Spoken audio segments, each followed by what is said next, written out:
Okay, so I had an aunt who had a very positive attitude. Let me tell you something. I really, really appreciate folks that look at things through the vision of that the glass is half full as opposed to the glass is half empty. Hi, good morning, good afternoon, good evening. This is Jan. Welcome to another episode on this channel, the Save Money More with Jen channel. And ideally, miss my wonderful aunt. She had a wonderful habit. If you heard something negative on the news, when do you not hear something negative on the news? She would right away, sort of like a knee jerk response, turn around and say, well, better days are coming. Better days are coming. She loved to say, better days are coming. Well, my sweet aunt is no longer here. I know she was 100% right when she said, better days are coming. That is for sure. I love her so much for it. I think that we need to adopt that attitude, especially in the beginning of the week. Beginnings of anything, like when you wake up in the morning, we could turn around and say, oh, here we go, another Monday. Gotta start the work week all over again, get back in the grind. Or we could turn around and say, thank you so much, God, for giving me this day to wake up. That's step number one, right? And if there's something wrong on this day, for example, do to fix it? How can we take charge and make it so that better days are coming for real and for true? What could we do about it? You see, that's the problem a lot of people have. They don't realize that all of us are given a key to success. It may be a tiny success, but nonetheless a success. That tiny success for you may be huge for you. That tiny success for you may not seem much to others, in the greater part of the world or whatever, like looking at it from a worldly stance. However, it may be the greatest thing since popcorn or sliced bread for you. And after all, isn't that what really counts? I mean, we don't have to prove anything to anyone. We really, really don't. But we can surely tell ourselves that better days are coming. I just had a negative conversation with someone not long ago, a few days back, and that person was I she couldn't have been any more negative. And I reminded her that we are in situations where if we don't like something badly enough, we can fix it, we can make it better, we could close the chapter on that thing if we want. We could just whatever it is, we do not have to tolerate it. We can make the thing better. Always look for the low hanging fruit of getting things better. Isn't that a lot better than saying, I know, I get it. Sometimes we need to vent. And I go through that my own self. Sometimes we need to turn around and say, woe is me. I don't like the way things are going at this exact minute. Oh, I wish my budget was better. Oh, I wish this, wish that, whatever.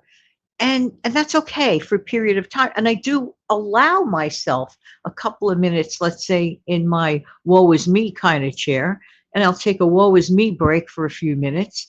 And then when I'm done, after the few minutes are over, I could look at the clock and set a time to it and say, well, for the next 5 minutes, I'm going to just sit around and say, woe is me. All right. So the 5 minutes goes by, the clock has passed, the alarm goes off mentally anyway.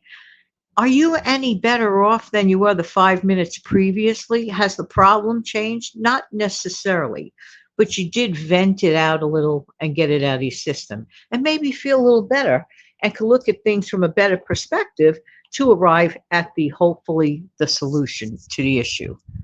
So, anyway, I'm just saying there are things that we could do. We can make things better. And then that same person was saying how there isn't any opportunity for this, that, X, Y, and Z. I'm like, sometimes in life you have to create your own opportunity. I didn't say it was easy. And it's nice to have a little bit of a coach on your side, like cheering you on, but not all of us get that. Not necessarily do any of us necessarily get that person that'll say, at a boy or at a girl, keep going. You see where I'm going with this? So you have to, sometimes you have to do it yourself. Sometimes you have to say to yourself, you know what? However way you do it, think to yourself, say, you can look at that project that you complete and say, you know what?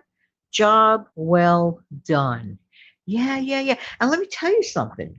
The more often you do those positive things and get the results, you're going to be shocked and amazed that, yeah, even you. Sometimes people say, oh, I can't do this.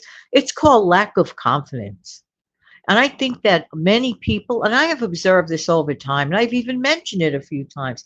I mean, based on my observation, I think that the general consensus in my mind's eye is that a lot of people, super talented people, they have the makings of great, great things. And what happens? The world will never know about it. Why? Because of their own lack of confidence. Accomplish something positive today. I don't care how little it is. If it's important to you, then it is big. Let me rewind that a minute. If that thing that you want to accomplish today is important to you, then you hit the jackpot if you succeeded. Think of how great you feel. Did you ever want to go on a diet? Let's just use dieting as an example. And you hit your goal, whatever the amount was in poundage, or an exercise plan. You hit your goal that this day I plan to, for sure, without fail, exercise 15 minutes in the morning and 15 minutes in the afternoon. And check mark, you did it. Wow. To the rest of the world, is that a big deal? I don't know. But to you, is that a big deal? Yeah. Yeah, because you kept your goal. You kept your promise to yourself. Same thing we could say about money. I could tie money into this, of course. Of course. Your accomplishments with saving money, with growing money, with spending it wisely, not just holding on to it. When I talk about money saving, I don't only mean money keeping. I don't. I mean value, living that frugal lifestyle. That's part of the frugal lifestyle, getting the maximum value for your dollar.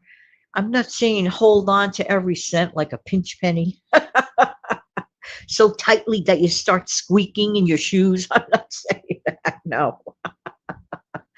But even if you went to the grocery store and you had a $50 budget, does that, if you have a $50 allowance, let's call it allowance, all right? Let's say you have $50 allowance that you cannot go over $50. Let's say that, okay? And you go to the grocery store and you find some super duper prices, okay? Let's say that happened to you. I love that idea, don't you? Just because you have 50 in your hands, does that mean you're supposed to spend the 50? No. You may want to hit the goal of being able to have 3 squares or 2 squares a day. Many people eat only 2 meals a day. 3 squares a day or 2 squares a day for $50 for that week. And you're making other decisions. You're working in conjunction, for example, with sales. Okay. You're working in conjunction with the stuff that you already have existing in your pantry, in your fridge, in your freezer. You see where I'm going with that. And you walk away, not only did you accomplish a goal, but let's say that it only cost you $40 out of that $50.